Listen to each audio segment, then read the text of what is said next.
DOS Family. S'il vous plaît, likez la vidéo. Quand vous likez une vidéo sur YouTube, YouTube répertorie la vidéo et la propose à d'autres utilisateurs.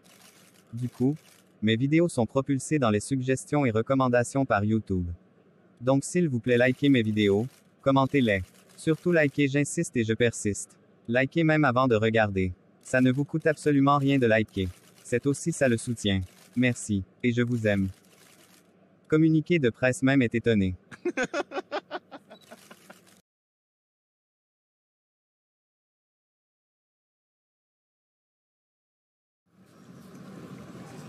La rosée recouvrait le sol de ses fines gouttes d'eau, laissant à son passage un nuage de fumée et de brouillard. Dans cette matinée fraîche et humide, en plein cœur de la sublime ville de Dakar, Carmen faisait son jogging, comme à son accoutumée pendant le week-end.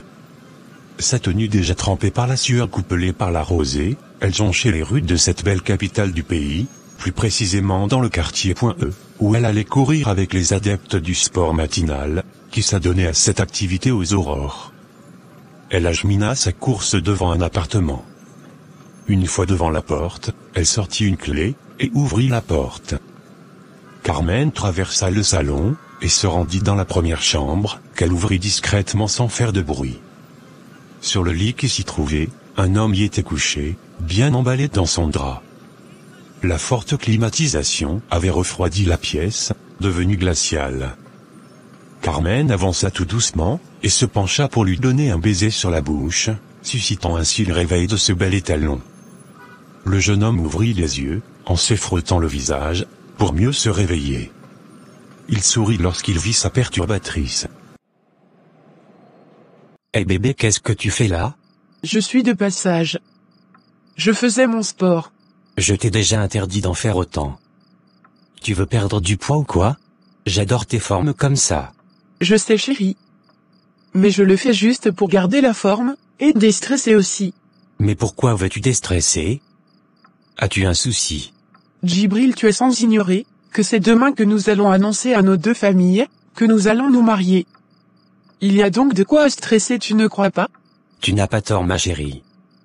Mais j'ai juste envie de rester positif et confiant, que tout se passera bien. Connaissant nos deux familles mon chéri, j'ai bien peur que ça se passe bien. Je crois même qu'il y aura des morts. Astagfiroullah. Tu exagères la Carmen.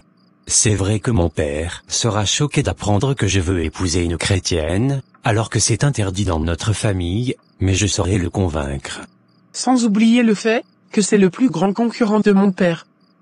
Ça ne sera pas du tout facile bébé. Qu'est-ce que tu proposes donc ? On continue de se fréquenter dans l'ombre jusqu'à quand ? Ou alors tu as déjà un partenaire, qui est de ton village et ta religion ? Mais non bébé. Je n'ai que toi, et c'est toi que je veux épouser.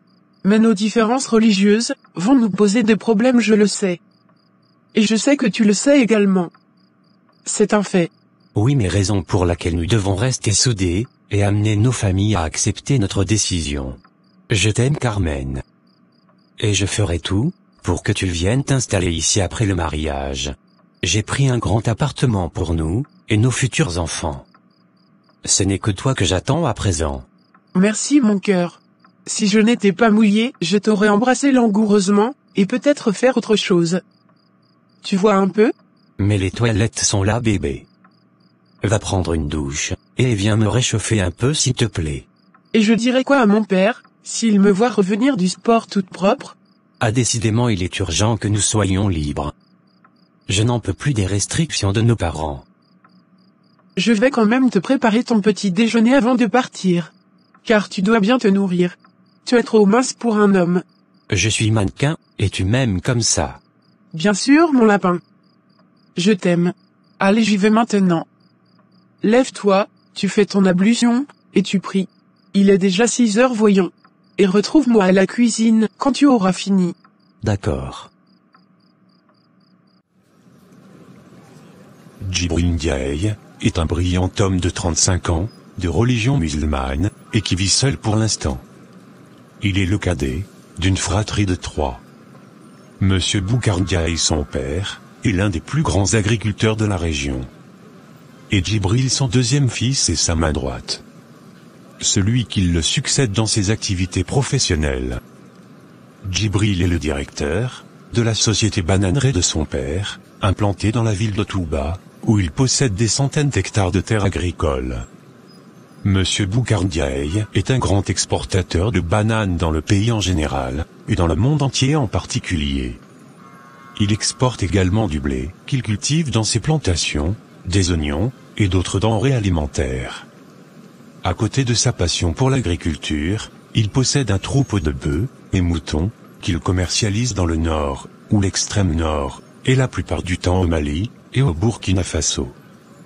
Face à cet homme redoutable et féroce, se trouve son plus grand concurrent, Monsieur Samuel Nana, et qui n'est ni autre que le père de la jeune Carmen, âgée de 28 ans.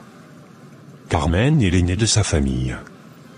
Et sa petite sœur Michelle, âgée de 16 ans, la suit directement. Elle a fait des études universitaires, spécialisées en agronomie, pour succéder à son père après sa retraite. Car il n'a eu que 2 filles avec son épouse, et pas de garçons. Monsieur Samuel Nana possède à son actif des centaines d'hectares de terres agricoles, dans la ville de Pikine, où il cultive en plus de la banane plantain, du maïs, des tubercules, des tomates, et bien d'autres. Monsieur Nana s'est intéressé parallèlement à l'immobilier, et fait pousser des immeubles du sol, qu'il meuble, et met en location, pour le grand plaisir des touristes. Il est le principal concurrent de son homologue Boukardiaï. Les deux n'ont de cesse de se crêper les chignons à la moindre occasion.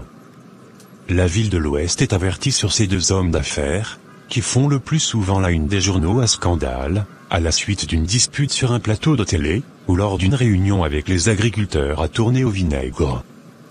Les 2 hommes sont en concurrence depuis des années, et se battent chaque année, pour être le premier grand agriculteur de la région, selon le classement annuel du ministre de l'Agriculture. Quant aux enfants, Djibril et Carmen se sont rencontrés lors d'une réunion d'affaires, où Carmen était présente, accompagnée de son père, qui pour des raisons professionnelles, l'oblige à participer à des réunions avec d'autres agriculteurs, dans le but de l'acclimatiser avec les situations qu'elle pourrait rencontrer, lorsqu'elle prendrait les rênes de la société. Lors de cette réunion, Carmen s'était faite remarquer par Djibril, qui n'avait pas hésité à l'aborder à la fin de la séance, et ceci, loin des regards de leurs parents. Et ce fut le début d'une belle histoire d'amour secrète, qui dure maintenant bientôt 2 ans. Les 2 amoureux sont conscients que cette relation ne ferait pas le bonheur de leurs parents, mais ils pensent pouvoir les forcer à accepter leur union, en comptant sur l'amour qu'ils se portent. Merci pour le petit déjeuner bébé. Je t'en prie. Bon, j'y vais maintenant, chérie. Et comme on s'est dit, demain à 17h au restaurant. N'oublie pas de réserver. Ça marche. Je vais aller chez mes parents, les prévenir de cette sortie, en espérant que mon père soit libre. Je ferai de même de mon côté. Tiens-moi donc au courant. Elle l'embrassa sur la bouche, et s'en alla. Carmen emprunta un taxi, pour le quartier Dakar Plateau, dans la maison familiale où elle est née, et où elle vit. Une fois à la maison, Carmen alla directement dans sa chambre, et elle y trouva sa petite sœur, assise sur son lit, avec son ordinateur devant elle. Qu'est-ce que tu fais dans ma chambre? Je voulais finir la série, que j'ai commencé hier. Mais tu as mis long au sport, hein? J'étais chez Djibril. Papa est debout? Non. Mais maman oui. Elle doit être derrière dans le jardin. Ok. Je vais lui dire bonjour. Carmen alla derrière la grande concession, où elle trouva sa mère, en train de cueillir des tomates, dans le grand jardin qu'elle avait aménagé pour ses petites récoltes. Carmen se rapprocha de sa mère, Madame Suzanne Nana. Bonjour maman. Ah, tu es de retour. Regarde comment les semences ont produit de grosses tomates. Je t'avais dit que ça allait produire, non? Mais toi tu voulais me décourager. Tu avais raison maman. J'ai sous-estimé cette terre, surtout que tu as l'habitude d'y planter autre chose. Je pourrais essayer des carottes. Qu'est-ce que tu en penses? Je ne sais pas. Vas-y voir ce que ça va donner. Tu as même quel genre d'agricultrice toi? C'est toi qui devrais me conseiller sur les produits que je pourrais ou non planter ici. Mais tu fais comme si tu ne savais rien. Tu apprends même quoi à l'école depuis 3 ans? Merci de mettre mon talent d'agricultrice en doute. Bref. Je voulais te parler de la rencontre que nous aurons demain. Tu n'as pas oublié, j'espère. Comment oublier cette rencontre, où je vais rencontrer enfin mon beau-fils? J'ai hâte d'y être. Est-ce que tu l'as dit à papa? Oups. Non, j'ai oublié. Et en même temps, ce n'est pas de ma faute, hein? Il rentre tard depuis lundi. Je n'ai donc pas eu l'occasion de lui parler. Mais je le ferai tout à l'heure. D'accord, maman. Je vais me doucher maintenant. Mais dis-moi avant. Il est prêt à t'épouser? Oui, maman. Dieu soit loué. Ton père a tellement voulu un garçon dans cette maison. Ton futur époux pourra t'aider dans la gestion des plantations de ton père. J'espère qu'il aime l'agriculture. Aimer, c'est peu dire, maman. Il adore l'agriculture. Il ne sait faire que ça. Amen. Le Seigneur a écouté mes prières. Carmen croisa les doigts, et alla à l'intérieur, laissant sa mère chanter les louanges du Seigneur, tout en le remerciant pour les bénédictions dans sa vie, et celle de sa famille. Maman Suzanne acheva sa tâche, alla se laver les mains, et regagna sa chambre. Son mari était debout. Nana Samuel? Tu ne vas pas croire à ce que je vais te dire. Mais pourquoi tu me regardes ainsi? Je viens t'annoncer une bonne nouvelle. Pendant que les femmes amoureuses appellent leur mari bébé, chéri, mon amour, mon ange, etc., pour ma femme c'est Nana Samuel, comme si j'étais son ami. Chérie, tu sais que j'aime te faire bavarder. Allez, ne le prends pas mal. Je suis plus amoureuse de toi, que ces femmes que tu cites. Alors tu écoutes mon annonce, ou tu veux me créer des problèmes à cause d'une erreur d'appellation? Je t'écoute. Carmen a organisé un dîner pour demain soir. Elle va nous présenter son petit ami. Hein? Son petit ami, tu dis? Oui, c'est ça. Elle m'a dit qu'il sera présent avec ses parents. Et apparemment il veut l'épouser. J'espère qu'il est d'une bonne famille, et qu'il est sérieux. Car je ne permettrai pas qu'un homme s'amuse avec ma fille et mon nom. Ne t'inquiète pas pour ça. Elle m'a assuré qu'il est correct, et qu'il est aussi un passionné de l'agriculture. Une chance que nous avons pour nos affaires chéries. Oui, c'est bien. Ça me plaît déjà. Enfin, on aura un homme dans cette maison. Ils pourront même aménager dans la dépendance d'en haut, qui est encore vide. C'est justement pour ça qu'elle est vide. Je la garde précieusement pour Carmen et sa famille. Car il n'est pas question que ma fille vive loin de sa maison familiale. C'est pour quelle heure déjà le dîner? Demain soir, aux alentours de 17h, et dans un restaurant. Mais j'aurais préféré qu'il vienne ici. Ce n'est pas grave. Pour un premier contact au restaurant, c'est parfait. Je vais en discuter avec elle tout à l'heure. Maintenant, si tu veux bien, je vais poursuivre ma conversation avec mon frère. Ok. Salut-le de ma part. Je vais préparer le petit déjeuner. Monsieur Nana Samuel était très heureux de savoir que sa fille allait enfin se marier. Car depuis longtemps, il s'est demandé si elle avait un homme dans sa vie. C'était une très bonne nouvelle, qui lui donnait déjà de l'espoir pour l'avenir de ses activités professionnelles. Un homme de confiance, surtout dans sa maison, c'est l'idéal pour assurer la pérennité de sa fortune. Djibril avait passé toute la matinée devant son petit écran, pour revivre le match de la veille. Lorsqu'il termina de visionner, il alla se changer pour sortir. Il récupéra son véhicule dans le parking, et prit direction du quartier Al-Madji, où ses parents élisent domicile, dans leur villa construite depuis de belles lurettes. Arrivé dans la maison familiale, Madame Halima Bougarnediaï était assise dans un fauteuil du grand salon, les yeux rivés vers la télévision. Je sais qu'il y a encore beaucoup parmi vous qui n'ont pas encore liké notre vidéo. Alors faites-le dès maintenant. N'oubliez pas aussi de commenter et partager la vidéo s'il vous plaît. La vidéo peut maintenant continuer. Merci. Je vous envoie de gros bisous. Salam alaikum. Wa alaykoum salam mon fils. Sois le bienvenu. Pourquoi tu es si heureuse, maman? Ne me dis pas que c'est moi qui te fais sourire. Toute cette semaine je ne t'ai pas vu. Donc je suis contente de te voir. Tu devrais passer ici plus souvent. C'est le travail, maman. Il n'y a que le week-end où je peux trouver du temps pour venir vous saluer. Papa est où? Il est dans la chambre. Il va descendre d'un moment à l'autre. Ça tombe bien que tu sois là. Nous allons manger ensemble. Regarde comment tu es tout maigre. Tu ne te nourris pas bien, mon fils. Mais si, maman. J'ai toujours été mince, tu le sais. Et en même temps, il faut bien un mannequin dans la famille. Quelques instants après, sa petite sœur Fatima, âgée de 20 ans, arriva. Elle embrassa son frère, et prit place. Ça va, Fatih? Oui, ça va bien. Tu m'as ramené quoi? Bah rien du tout. Tu n'es pas contente de me voir? Oui, mais bon, tu sais que j'aime les cadeaux. Et tu n'en auras pas jusqu'à ce que tu nous ramènes ton diplôme du baccalauréat. Si tu n'avais pas redoublé la classe de première, tu serais à l'université. Mais il faut toujours que tu fasses 2 ans dans une classe. Tu traînerais pas, et tes amis s'en vont déjà loin. J'espère que les hommes ne te dérangent pas.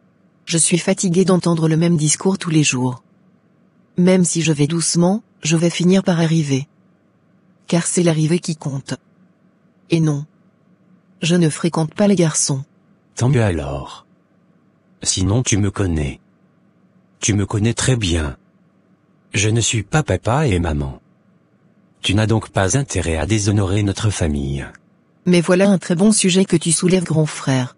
Le déshonneur. Tu veux qu'on en parle? Tu sais? J'ai des preuves qui démontrent que ce n'est pas moi qui vais déshonorer cette famille à grand frère. Djibril fustigea du regard sa petite sœur, après ce qu'elle venait de dire. Depuis le jour où elle a su pour Carmen et lui, elle n'arrêtait pas de lui faire du chantage. Ce qui l'embarrassait, et le mettait dans une condition inconfortable. Fatima sortit la langue à son frère, histoire de le narguer. Ce dernier ramassa alors une babouche, dans l'intention de la frapper avec. Mais elle fuit, et se réfugia derrière son père, qui venait de descendre. « Mais pourquoi tu veux taper ta sœur Djibril ?»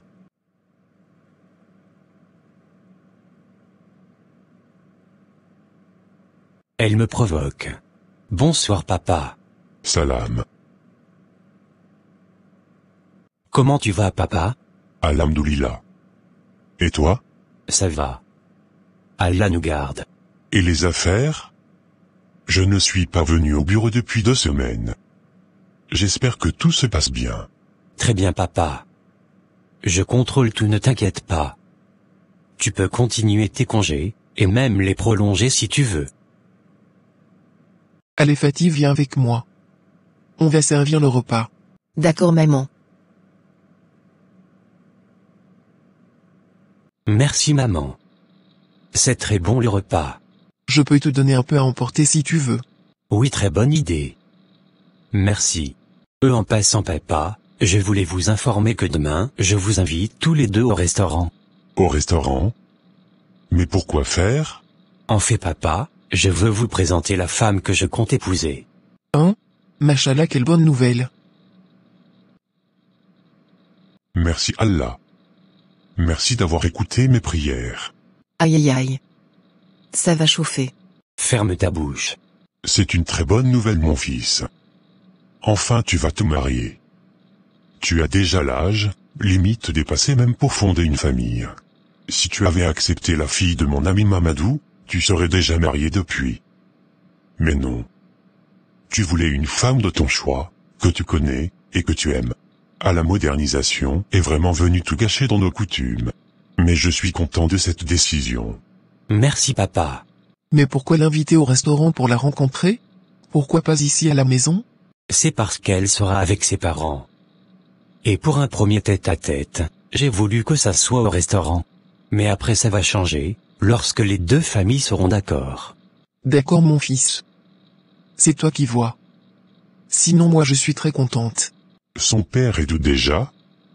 Je le connais? Est-ce qu'il est régulier à la mosquée? Il est du Grand Nord? Non papa. Non tu dis. Tu veux me dire qu'il n'est pas pratiquant? Mon fils, tu sais que notre famille est très à cheval sur la tradition et la pratique de l'islam. Toute personne vivante musulmane doit être un croyant qui va à la mosquée, surtout les vendredis, et qui fait ses 5 prières quotidiennes. Oui papa, je sais tout ça. Ce sont des personnes merveilleuses. Ils sont très croyants. Et je ne pense pas que tu connaisses son père. Bref. Demain tu verras. Si tout se passe bien, on pourrait organiser votre mariage le mois prochain. Car plus vite tu seras marié, plus vite tu me donneras des petits-fils. Je suis en train de vieillir. J'ai déjà 62 ans, et je n'ai pas de petits-fils. Voilà ton grand frère Ousmane qui s'est marié il y a 4 ans, et jusqu'au jour d'aujourd'hui il n'a pas encore fait d'enfant. Pourquoi sa femme n'arrive pas à enfanter? Qu'est-ce qui se passe avec elle? J'ai besoin de petits-fils, moi. Ça viendra papa. Sois juste patient. Mais toi ne me fais pas ça. Me fais pas patienter. Parce que maintenant, je dépose mes espoirs sur toi. Dès la première semaine de votre mariage, tu la mets enceinte le plus rapidement possible. Je compte sur toi, mon fils. Car tu ne m'as jamais déçu. Djibril ne pouvait que sourire pour camoufler sa gêne. Il était mal à l'aise, et était couvert de peur. Ce fut à cet instant qu'il comprit pourquoi sa copine Carmen avait si peur. Pourquoi elle était stressée. Il avait envie de baisser les bras, d'annuler cette rencontre, mais l'amour qu'il avait pour Carmen était plus fort. Il voulait l'épouser, et il comptait bien y arriver. Alors qu'ils étaient encore à table, un jeune homme entra. Il s'agissait de Moussa, le cousin à Djibril. Il salua, et ne se fit pas prier à prendre un siège, et un plat pour se servir. Les discussions allaient dans tous les sens. Et même si Djibril était heureux de passer du temps avec sa famille, il avait le mental démoli, concernant la rencontre qui se tiendra dans moins de 24 heures. Après le dîner, les 2 frères se retrouvèrent dans le salon principal, pour discuter discrètement, loin des regards, des oreilles attentives de sa sœur, et de son père. Alors cousin, comment s'annonce la rencontre avec ta copine et les parents? À vrai dire, je commence à faiblir, alors que j'étais hyper engagé au départ. Mais nous n'avons pas le choix. Il fallait que ça arrive un jour. Il faut m'informer du lieu où vous serez. Comme ça, je viendrai avec une ambulance. Parce que quoi qu'on fasse, il y aura un blessé. Tu ne m'aides vraiment pas là. Peut-être même qu'il n'y aura rien de tout ça. C'est aussi une possibilité. Certes, ils vont se disputer, mais après quand on leur aurait fait part de nos sentiments, ils vont accepter pour nous. Djibril, personne. Je dis bien personne dans la famille n'a épousé une chrétienne. Et même les ancêtres ne l'ont proscrit. Ce n'est donc pas toi qui vas venir faire changer nos coutumes. Je t'avais pourtant dit à l'entame de cette relation de ne pas y mettre le cœur. Mais tu ne m'as pas écouté, et tu es allé tomber amoureux. Mais on ne peut pas contrôler les sentiments, Moussa. Et en ce qui concerne les traditions et coutumes, tout peut changer du jour au lendemain. Il y a des couples mixtes, chrétiens et musulmans. Donc ce n'est pas comme si c'était inexistant. Oui, ça existe bel et bien. Mais pas chez nous. Nous sommes de la vieille école, et nous devons respecter ce que nos ancêtres ont laissé comme héritage culturel, prolonger notre lignée ensemble, et non avec des étrangers. Tu as étudié le Coran, et tu vas à la mosquée. Je ne t'apprends donc rien. Et quand tu parles des personnes musulmanes, qui se sont unies aux chrétiens, tu dois comprendre qu'ils sont allés contre la volonté d'Allah. Et pour cela, ils seront punis. Dans la plupart des cas, ce sont des mariages qui ne durent pas. On a dû vraiment t'abrutir au village où tu as grandi. Écoute les balivernes que tu racontes. Allah n'a jamais interdit un mariage entre un musulman et une chrétienne. Il y a plutôt des règles à suivre pour se faire. Non mais tu as étudié quel Coran toi? Tu vas à la mosquée faire quoi? Tu sais très bien qu'Allah n'est pas contre. Tu n'as qu'à regarder autour de toi. Sors de ta zone de confort, et explore l'extérieur mon cher professeur. Tu as encore beaucoup à apprendre petit frère. Et moi qui croyais que tu étais de mon côté. Merci beaucoup pour ton soutien hypocrite va. Ne le prends pas mal Djibril. Je te dis juste la vérité. Tu sais où tu as mis les pieds. Tu sais ce que la famille va penser de tout ça. Et comme ça ne suffisait pas qu'elle soit chrétienne, c'est la fille de l'éternel concurrent de mon oncle. Ton père. Ça va vraiment chauffer demain. Appelez-moi seulement dès que ça dérape. Djibril sourit à son cousin.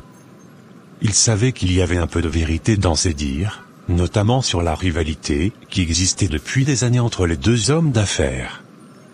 Mais bon, pour rien au monde, il ne pourra renoncer à sa Dulcinée. Il l'aimait tant, et ne rêvait que de faire d'elle sa femme. La mère de ses enfants, celle qui allait donner des petits-enfants à son père. Djibril changea de sujet, et évoqua le boulot qu'effectuait son cousin. Et ce fut avec ce sujet qu'ils prirent congé du domicile de Boucar Ndiaye. Djibril alla accompagner son frère chez lui, avant de rentrer. De retour chez lui, Djibril alla dans la cuisine garder les gamelles de nourriture, que sa mère lui avait données. Et son téléphone sonna. C'était sa bien-aimée. Oui, allô chérie? Tu es de retour? Oui. Je suis allé accompagner Moussa avant de rentrer. Toi ça va? On peut dire ça. Le stress veut ma mort. Allez, détends-toi bébé. On va le faire. Ce n'est qu'une question d'heure. Est-ce que ton père a fait un commentaire lorsque tu lui as parlé de cette rencontre? Oui, il est content. Mais il ne sait pas le tonnerre qui l'attend. Ah ça. Le mien aussi est heureux. Surtout que je lui ai dit que tu étais agriculteur. Il est aux anges, je te dis. Peut-être que je vais accepter la proposition de Moussa, celle de nous emmener une ambulance au cas où. Tu crois que ça ira jusque-là? Ma chérie. Ton père et le mien se détestent. Je n'ai pas besoin d'entrer dans les détails, car tu es déjà au courant de leur querelle depuis des années dans cette ville. D'ailleurs, tout le monde le sait. Même un nouveau-né sait que le torchon brûle entre Boucar Ndiaye et Samuel Nana. Et nous on va venir les achever avec notre histoire. Je ris pour ne pas pleurer bébé. Mais ce qui me fait encore plus peur, c'est le fait de penser à la possibilité de te perdre. Je t'aime trop pour te perdre bébé. Moi aussi mon ange. Et c'est pour ça que nous devons rester unis. Nous devons impérativement nous battre pour notre amour. Oui, il le faut. Bon, je t'appelle après. J'avais aidé Michel à faire ses devoirs. D'accord. Tu me la salues. Bisous. Carmen raccrocha, et alla dans la salle d'études, où sa sœur l'attendait depuis quelques minutes. Elle s'assit sur la table d'études, et feuilleta son livre de physique. Michel constata que sa sœur n'avait pas l'air d'être dans cette pièce avec elle. Malgré le fait qu'elle était en train de fouiller dans le livre, son regard était dans le vide. Michel la tapota, et elle sursauta. Hein? Tu as fini? Finir quoi? Tu ne m'as rien donné comme exercice. Mais tu avais des devoirs donnés à l'école, non? Tu les as faits? Oui. Et tu les as corrigés avant d'aller passer ton appel. Il était question de faire d'autres exercices semblables. Ah oui, je suis perdu. Attends que je regarde ce que je vais te donner. Carmen, qu'est-ce qui te dérange? Tu peux m'en parler. Tu sais que je garde toujours bien tes secrets. Je vais présenter Djibril aux parents demain. C'est ce qui me stresse. Bonne chance ma sœur. C'est tout ce que tu me dis? Tu connais déjà mon avis à ce sujet. J'aime beaucoup Djibril, et ça me ferait plaisir s'il devient officiellement mon beau-frère. Mais tu sais toi-même que son père et papa c'est le chien et le chat. Alors j'ai bien peur que ça ne marche pas. Néanmoins, je vais prier pour vous deux, et demander au Seigneur d'apaiser le cœur des deux hommes, pour qu'ils acceptent votre union. Merci ma petite chérie. Tu es une petite sœur valable. Je ferai partie des invités? Non. C'est uniquement les deux parents, et Djibril et moi. C'est mieux ainsi. Ok, tu as tout mon soutien. Merci. Bon. Travaillons à présent. Ça marche. Pour tout type de partenariat, et ou de publicité, veuillez me contacter au email suivant, ou par WhatsApp. Merci.